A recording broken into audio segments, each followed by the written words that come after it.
right. Welcome back. Fade to Black. I'm your host, Jimmy Church. Holly Marie is here tonight. Tomorrow night, Richard Dolan. Friday night, I'm off. Saturday night, I'm over at Coast to Coast AM. And my guest over there will be MJ Benias and Bruce R. Fenton. But tonight, it's Holly Marie. Holly of Earth Song Healings. She helps people get to the heart of what's weighing them down by using ancient multidimensional clearing technologies. Holly is a huge advocate of alternative healing, and believes that most prescribed medications are not needed and that through reprogramming the belief system, we can gain back our health, mental, and well-being and joy. Holly has worked with the Caro of Peru, Michael Harner's Shamanic Institute, Ancient Crystal Skulls, Rainbow Czar, and the Dolphin Clan. Well, we're going to talk about that a little bit tonight. She has been a CMT since 1998 and has studied crystal healing, Reiki, and Theta healing. Tonight, we're going to talk about all of that. We're going to talk about you. We're going to talk about the ego. We're going to talk about the science of the shamanic arts. And we're also going to talk a little bit about what she's going to teach at Soul Tech 2019 in Loveland, Colorado. And I would like to welcome back to Fade to Black, the one and only Holly Marie. Holly, good evening. Good evening, Jimmy. How are you? I am fantastic, Holly. How are you? That's the question. I'm really good. Thank you. I just came off this amazing retreat and I'm doing really well. Well, where was the retreat? It was in Shasta. Yes. And it was a reunion of, we'll say it was a tribal reunion. It's very discreet. And I can share about the Hopi and the Mayan, but there are some other ancient bloodlines there that they like to keep a little bit more protected. Yeah, why is it? Why is that? Why is it so discreet? I mean, that's why I didn't get an invite. I understand that, but why so discreet? You know, I'm not totally sure, to be honest. This is a group that I fell into many years ago when I was channeling the Dolphin Clan, the Crystal Skulls, under Dale Walker. And then I met this other gentleman that is in charge of this foundation, and he just keeps it very discreet. I did hear a rumor that they had been stolen from if it got too publicized. And then I've heard other things that they're just really trying to preserve these traditions. So even when we go into this conference or this gathering, we can't even have our phones on airplane mode. They need to be powered down. There's no photography, no recording, no computers. It's very pure. So not open to the public? No. And how you get invited is you literally get a phone call.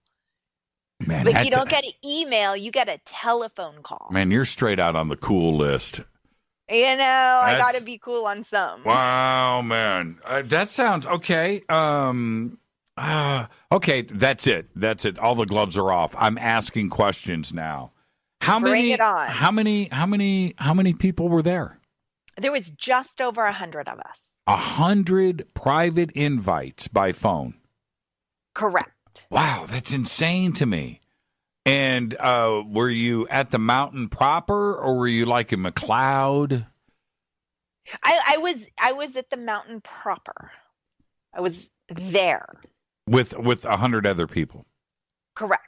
Did you go? Did you do any? I'm going to come back to this in a second. But did you go up to the portal? Did you walk the trail? Did you make contact?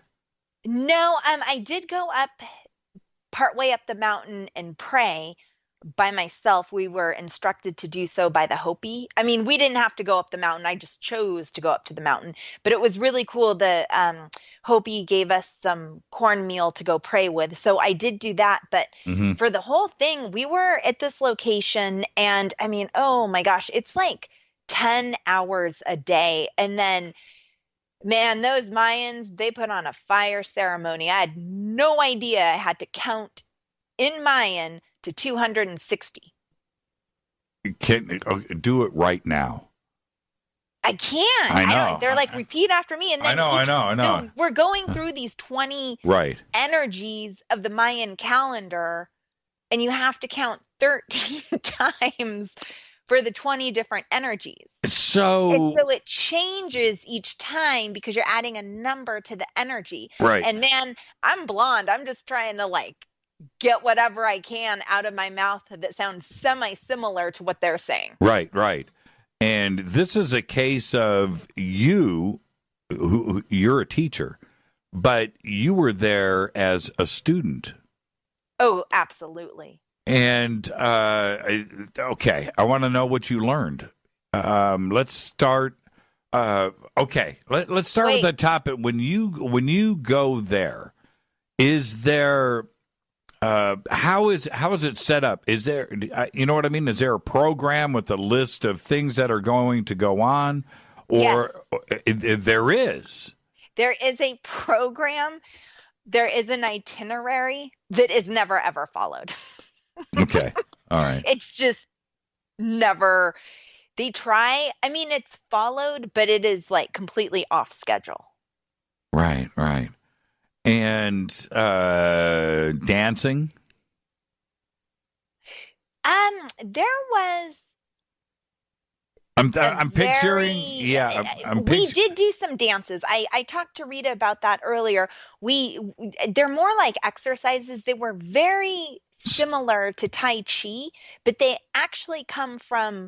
literally come from Lumeria. Okay, now, okay, that would be an ancient tradition, if you know what I Yes. mean. I mean it doesn't get any more ancient than that. And when you say like Tai Chi, I'm also what I was trying to say there was ceremony. That when I say dancing, I'm talking about a ceremonial situation. Now we are zoning in on an ancient Lemurian tradition and dance that you were taught. Tell me about that. So it was, okay. So let me say something before I forget.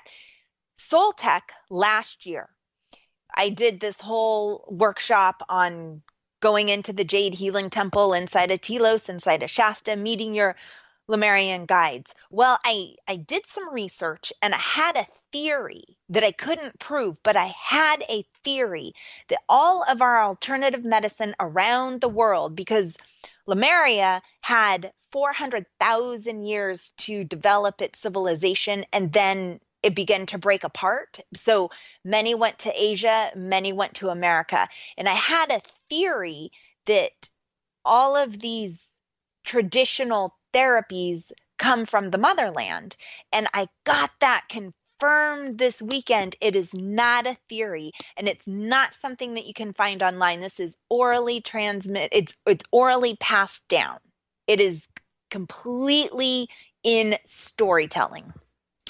And how many, okay, give me the first one. What was it for? Okay, so we learned 3 different exercises. They're all very simple. No, we learned 5. The first one that you do, you use a taki, which is a root syllable. So it's a sound, and it's like a tea kettle that's about to go. And it's you do this hand in your fist and then you like release, but you're making the sound and it's to release all the negative energy out of your body. All So 100 are doing the same thing at the same time? no, It's in groups. Okay. I just want a visualization. Okay. So this one is releasing. What's number 2? number 2 is no kankani, I am. And you make this cross with your feet, and then you're bringing in no kankani, which means I am. And then you build that up, and it's really good for connecting or blessing yourself before you go into a different territory. Got it. Like if you're going to go Christmas shopping or whatever, you'd want to practice this to really stabilize who you are. Right. And then the last one was pulling in the God source, Inti. So the Egyptians go with Ra, but we are dealing with a force called Inti, and that is the sun behind the sun. And there were two different ways you could either visualize holding a gold ball, chanting Inti, or you could put your left hand on your heart and kind of put your right hand out, moving it out and then back towards you, chanting Inti. And then that brings in the God presence. So if somebody learns this and who is on the awakening path, right, and is going through the disciplines and is taught these ancient ceremonial practices like this, the changes you are going to see is there, how do I want to say this? Why don't more people practice this? Why? Because they don't get the phone call. They don't get the phone call. You know what I mean? Right now, this planet needs this. Right here, right now. This is, we are definitely heading in the wrong direction, and this is exactly what we need to do. What's the problem with that, Holly? Well, honestly, I think we are completely overrun by ego right now. It's very interesting. The Hopi grandmother that comes is the second time I've sat with her, and she is so spot on because the Hopi can prophesize, right? And we have gone so far off the path, and a lot of it is the electronics. We can't put the phone down. We can't step away from the computer. We no longer just pick up a book and read. We have to have this constant dopamine release in our brain, and is what that's doing. And it's creating this entire external black hole that we just can't get enough of. And instead of going in, and then with all the drama coming out, it is a complete projection of what we're not looking at inside. So we have become completely ego driven, and there is so many people going, oh, I'm spiritual, and oh, I'm awakened. Okay, one, you still have physical pain. Two, you're sick all the time. Three, you can't get along with your brother. It's like you're gaining knowledge. In fact, I think a lot of these people probably have more historical knowledge and more Reiki symbols than I even know exist, but they're not putting it into practice. So they're gaining the knowledge. They're not living in wisdom. You know what I find funny? I'm just going to lay it out there because you and I are brother and sister. I'm just going to lay it out there right now. One of the biggest turnoffs that I have, let me tell you how quick I check out. Right, I just check out. I punch the ticket. I cancel the check. Is when I hear somebody go, "Yeah, I'm a fourth. I just left the fourth dimensional door. I'm a fifth dimensional being, and I'm progressing, and I'm on. You know what, man? But man, that Barbara chick talks a lot of smack. She gets on my nerves. It's just like, wait, whoa. You can't say that in the same sentence. And there are so many out there that do just that. That they claim to be enlightened. They claim to be a priest, some shamanic warrior, you know what I mean? All of these things. And then they turn around and participate in the soap opera drama. Right. Yeah. It is the hungry ghost. And it is so much easier. It is so much easier to have your feelings hurt and engage in the drama than to pull back and sit in silence. I know.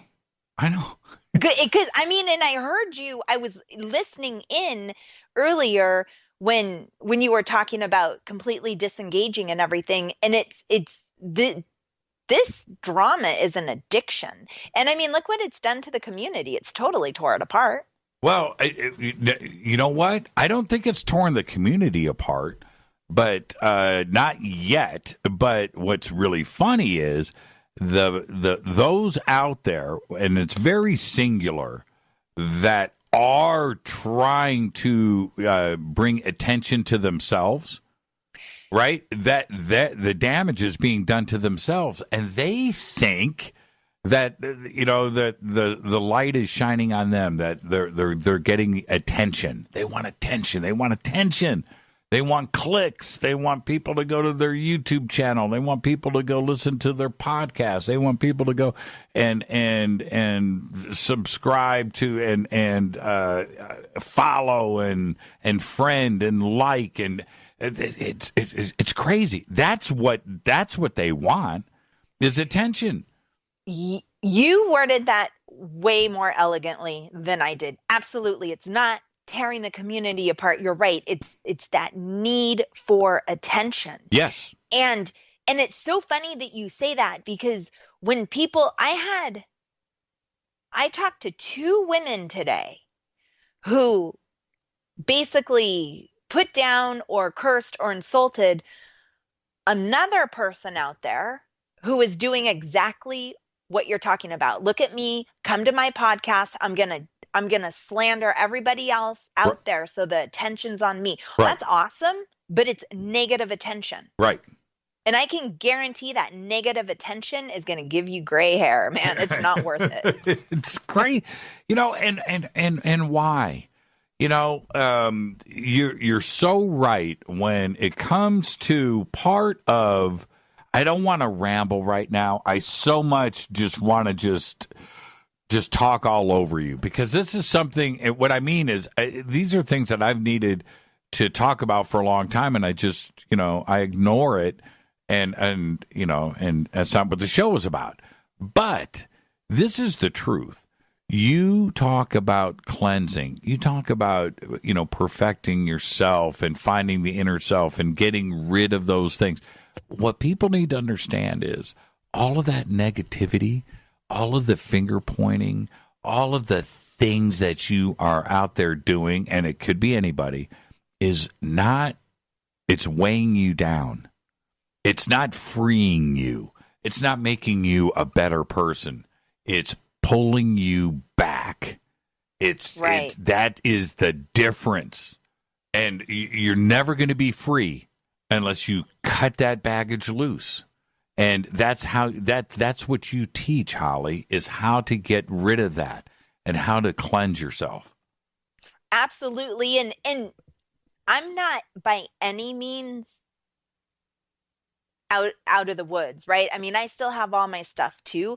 And there are so many times that I'll jump on Facebook and I'll see something and I'll type away, right? Like, da, da, da. And then I'm like, dang it, I'm in ego. I'm projecting. I'm in ego, and I'll just delete it.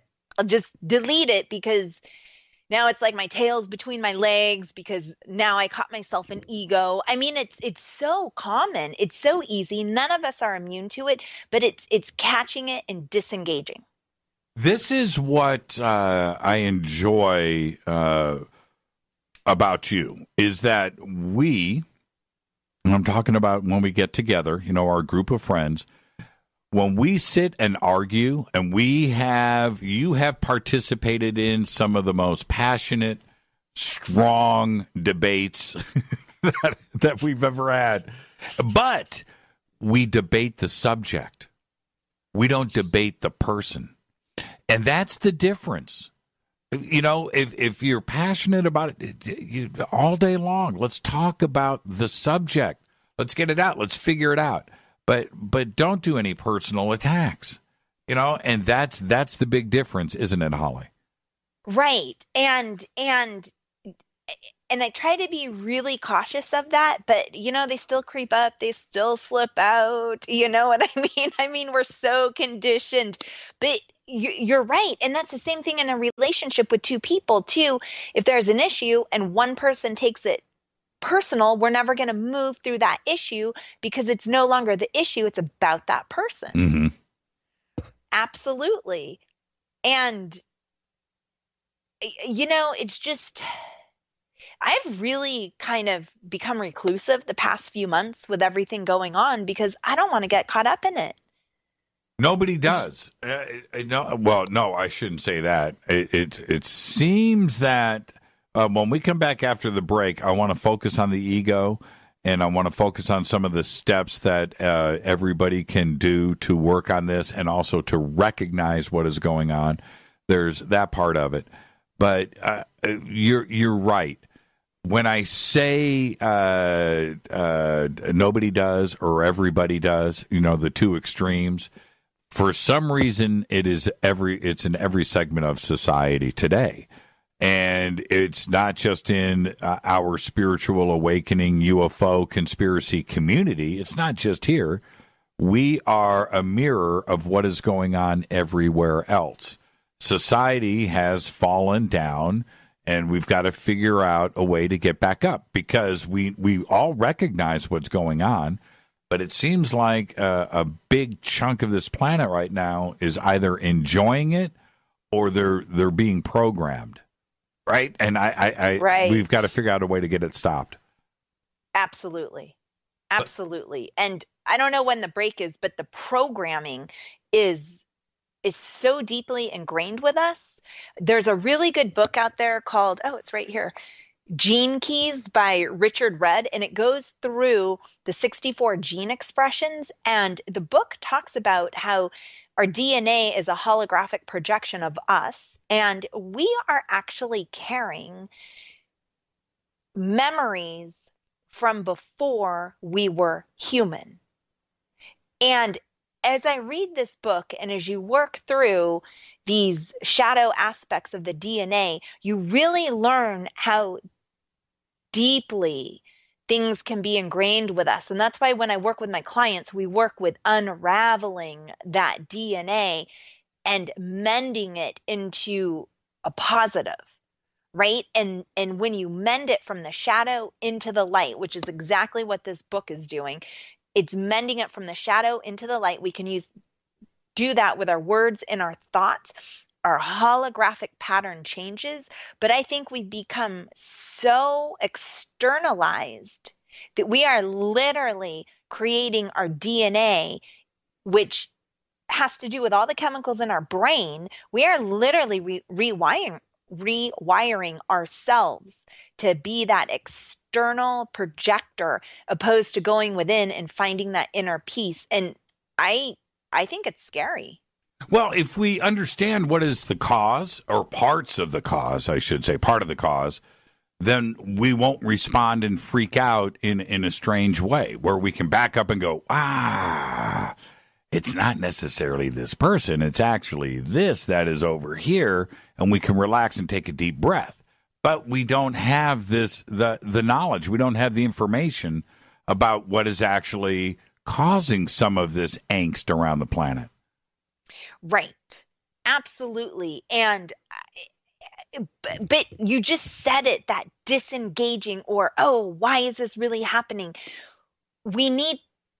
Is what I really took back from this gathering that I just went to, is we're not contemplating enough. And that is the same thing I talked about in Soul Tech, that the Lemurians had the art of contemplation, and we have lost that way. We are so conditioned to just Google it or call a healer or, whatever, instead of contemplating the issue, letting it play out within our own intrinsic wisdom that is ingrained within us.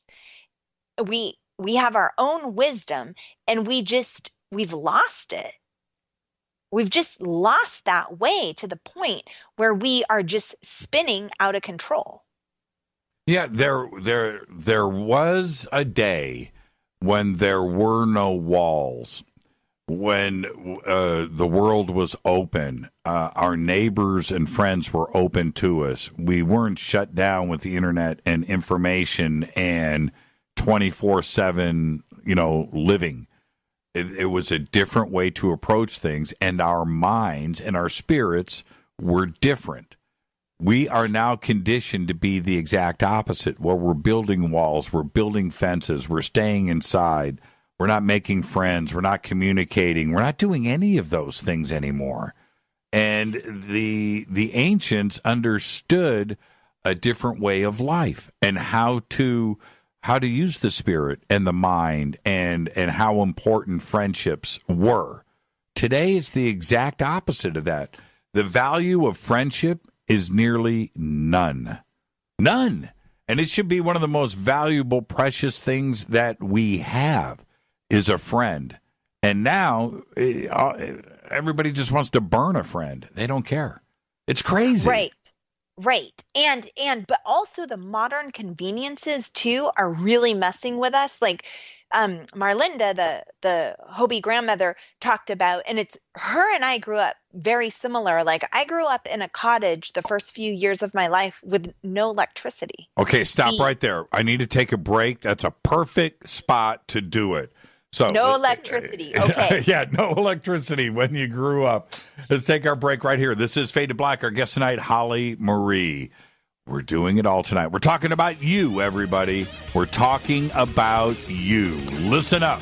It's Fade to Black. I'm your host, Jimmy Church. More with Holly after this short break. Stay with us. You're listening to a preview of Fade to Black. To get the full episode, go to jimmychurchradio.com and get our podcast. Click on the podcast banner or sign up in the membership area for downloadable MP3s. Everything commercial free. Welcome back, Fade to Black. I'm your host, Jimmy Church. Our guest tonight, Holly Marie. She is here. We're talking about you tonight. Let's get this stuff fixed. By the way, I did as I said. I got me some Eric Stitt art for the body. I bought some shirts and I just retweeted it right up there. Go and get yourself some of Eric's art. He's just an amazing artist and somebody that has supported this show and has been there for us. And go. It's the shirts are amazing. His artwork is amazing. Get a poster or two. All right, it's up there on Twitter, Eric Stitt. All right, Holly. Right before the break, you were raised in a log cabin. No, I'm kidding. No electricity, though. No electricity. I know how that. I know how that can be. And I don't talk about that kind of stuff often. But that's pretty tough as a kid. What happened? Oh, it was great. You enjoyed it.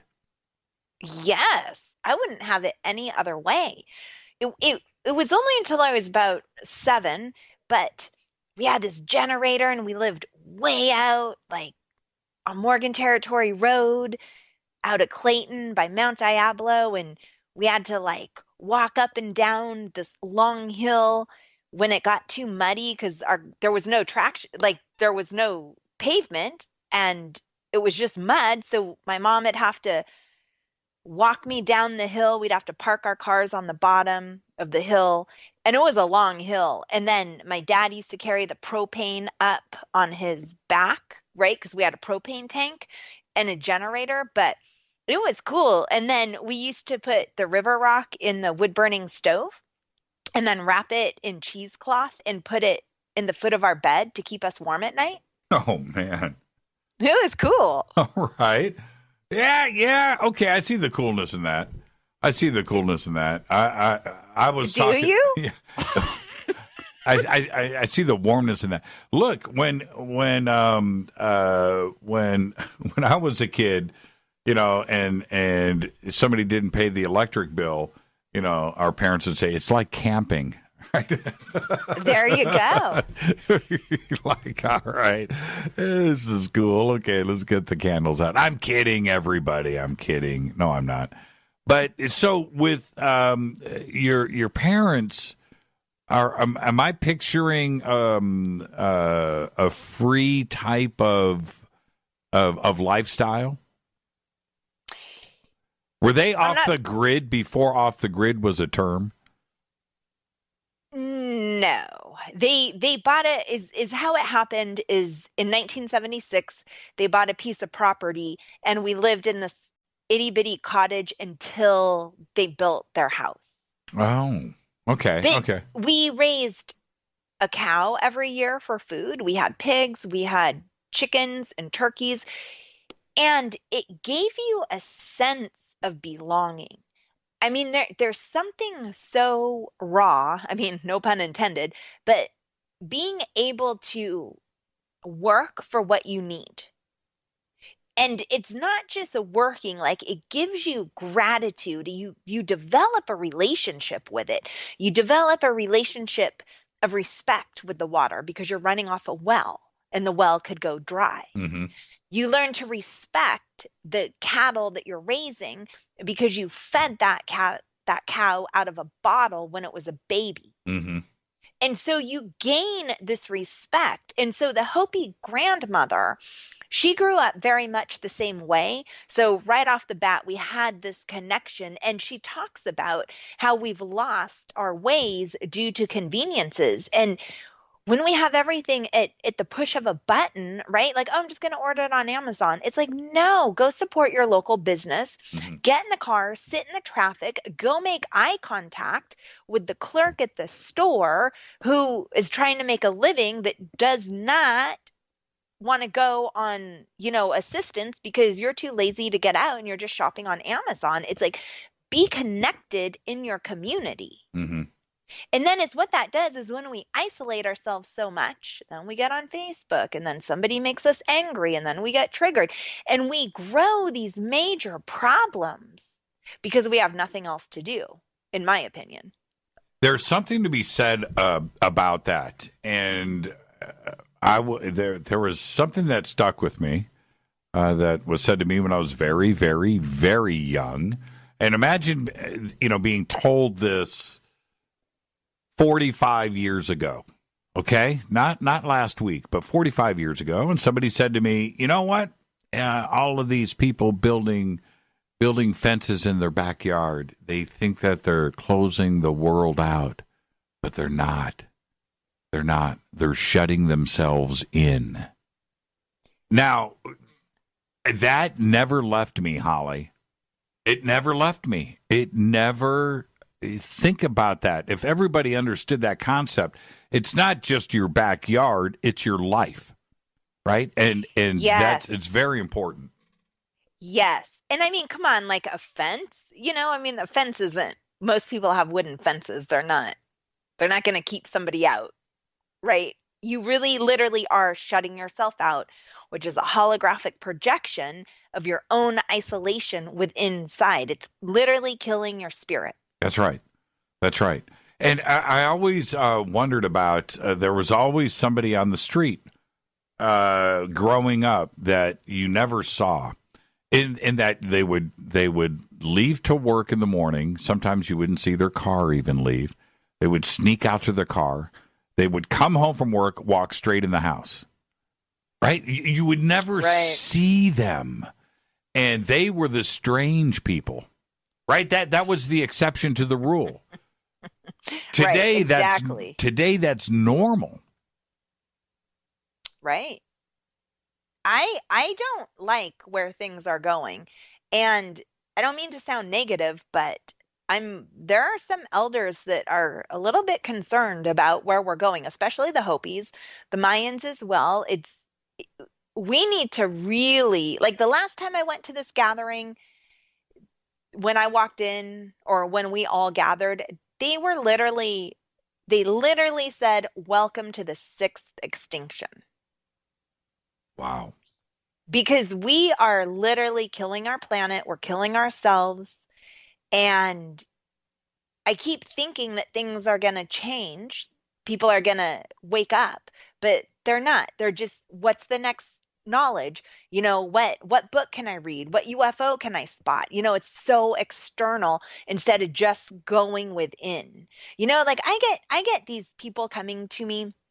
I had this lady come to me. She got so mad after her session. I felt terrible, but she got so mad because she heard me talking and I was talking all about past lives and I was super animated and talking about all the like bells and whistles of the work that I do. And when she came in, she was dealing with depression, isolation.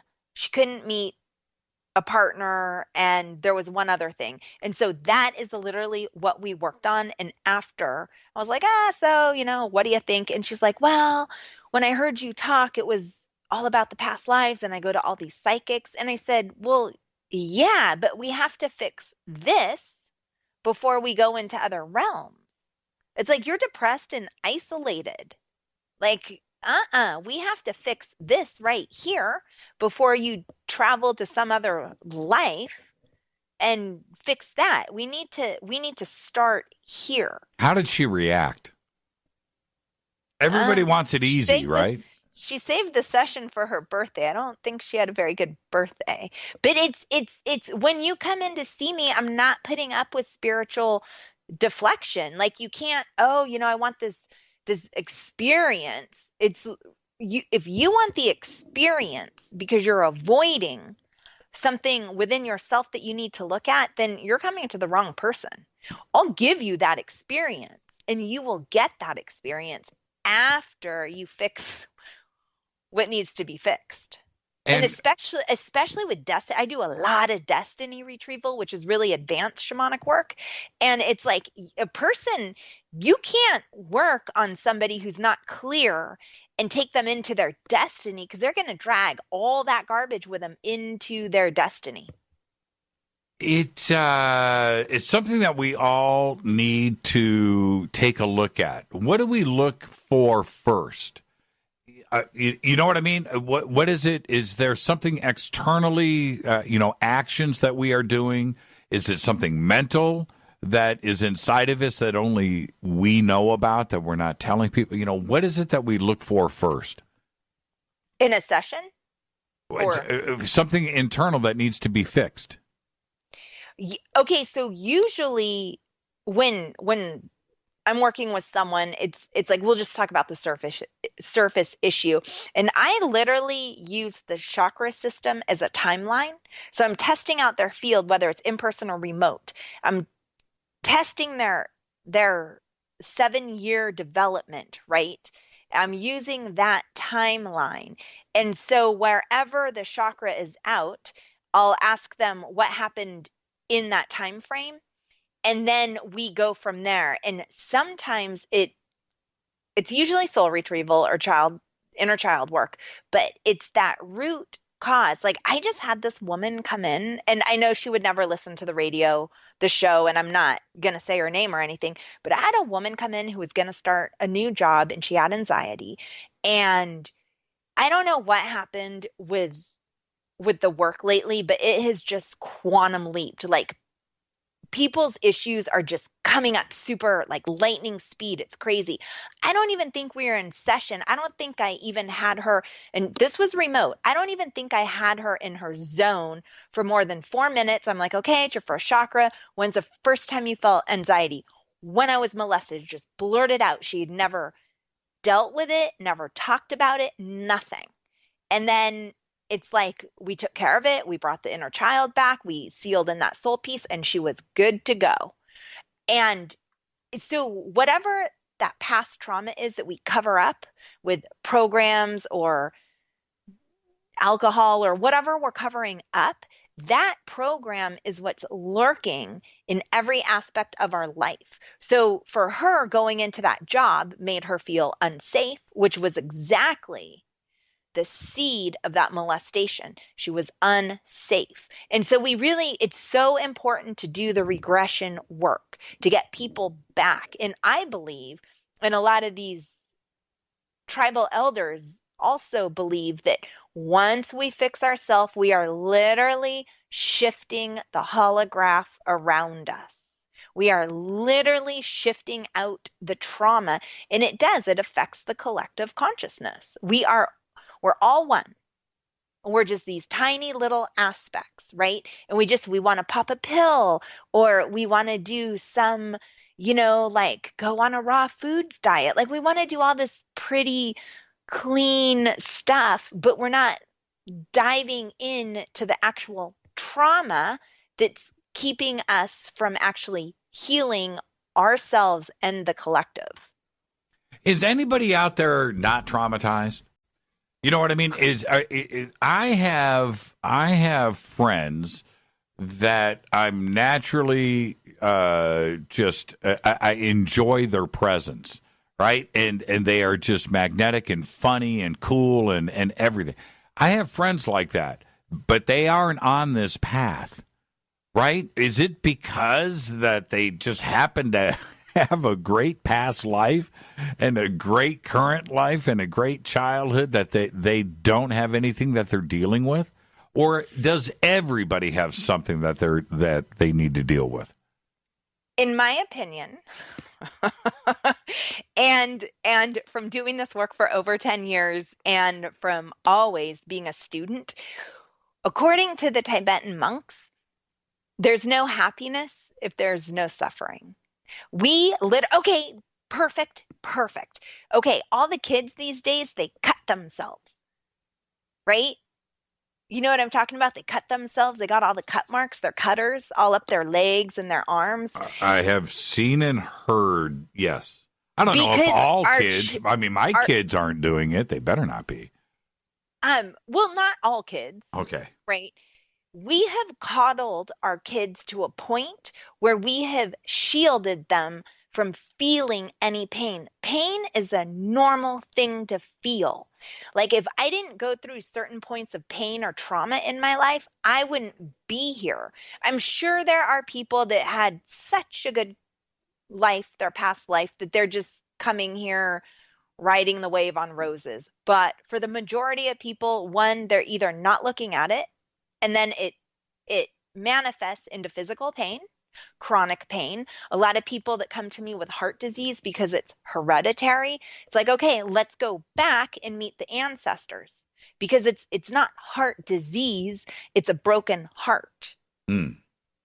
Right? Like I just worked on somebody and it's like somewhere back in the line, they had so much poverty that they had to sell their kids. That created heart disease in the family line.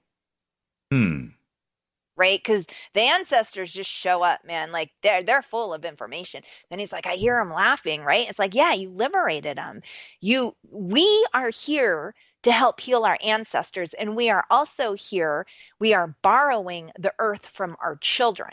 So it's really important that we, instead of just gaining all this knowledge, we put the knowledge into wisdom by actually cleaning up our lives a little bit. How do we? Okay, let's stay on this. If that is the case, and I like the way that the monks put it, that there's no happiness without, there's no positive without a negative. It's the yin and yang. It's the universe. It's the way that it is, and you can't change nature, right? So if you're going to deal with it at that level, if everybody has something that they are dealing with, when they come to you, how is it found? I know that you mentioned regression, but is this something that somebody may be conscious of, or do they have to go and find it in their subconscious? Most people are conscious that something's going on, like something's not right. Right. But then the seed is in the subconscious, and they've covered it up. But there are other people who just come in and they're like, hey, this happened to me. And I mean, like I just literally had a woman come in who came from a very abusive family, and it's like she was very cognizant of it, right? But we still dive a little bit deeper into the subconscious and find that very first recollection of when you suffered that abuse, when you suffered that molestation, like when you suffered. And then that's your ticket right there, because you went through all this abuse, you went through all this trauma, you were molested, whatever it was, and you're here. You are here now. And so you have to flip, like the Maya means illusion. You have to flip that trauma, and then they're like, oh, right, like now they see the gift in it, so they can liberate themselves from suffering. And then things get really, really good because they're no longer suffering anymore. That's when the growth takes place. Like I wouldn't be the person I am today if I wasn't super sick as a child. Like, oh my gosh, so sick all the time. So sick. And I mean, I had chronic tonsillitis all the time. My tonsils are so pitted out because I was sick all the time and I couldn't eat because my stomach would cramp, right? Mm-hmm. And then I was like bullied and I was suicidal and blah, blah, blah, blah, blah. I wouldn't be the person I am today if I didn't go through that suffering. And I wouldn't, right? Even from my upbringing, right? Priming the well. Turning the water off when you're not using it, right? When you're like saving water. I have a really good relationship with water. I have respect for it. I can see, right?